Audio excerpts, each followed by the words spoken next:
Pericles fue una de las figuras más importantes de la antigua Grecia y uno de los políticos que más influyó en la antigua Grecia, sobre todo por el sistema político que quería llevar a cabo en toda la zona de la antigua Grecia o en sí, en la antigua Grecia.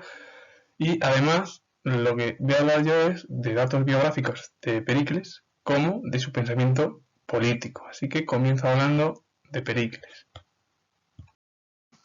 Pericles nació en el año 495 en Atenas y murió en el año 429 en Atenas. Fue un importante jurista, magistrado, político, general y orador ateniense. Dirigió la política en Atenas entre los años 446 y 429 a.C.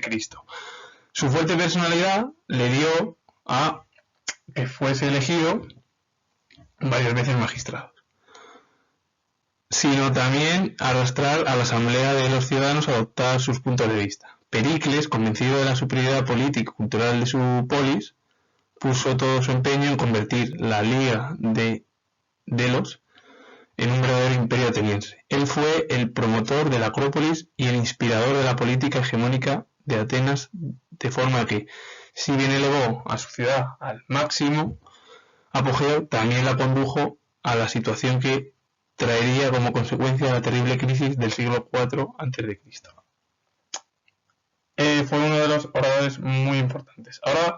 Pero muy importantes dentro del mundo ateniense, que gracias a él sí que Atenas tuvo un gran apogeo, pero el problema es que también vino una crisis brutal en el siglo IV a.C. Ahora voy a hablar de su pensamiento. El pensamiento de Pericles. Pericles resaltaba y consideraba de admiración el sistema político ateniense. El primer punto, el gobierno de la mayoría en favor de los intereses del pueblo. El segundo punto, la igualdad entre, donde existían los mismos derechos para todos, traduciéndose en igualdad de derechos políticos y civiles. Tercer punto, implicaba analizar específicamente las capacidades personales de los individuos, tomando estas como genuinos criterios para la atribución de cargos públicos. Al final, es el pensamiento más o menos de lo que quería llevar a cabo en Atenas, es esa igualdad de derechos políticos, civiles, etcétera, etcétera, que el pueblo tuviese mayor representación y fuese importante.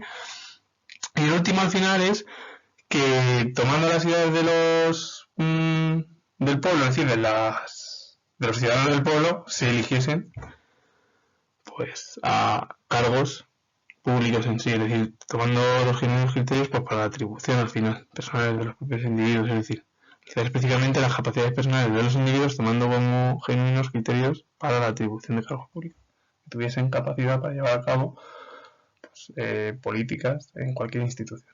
Con esto termino. Si os ha gustado, darle a like, suscribiros y comentar. Y por último decir que tengo grado de historia. Así que saludos, adiós.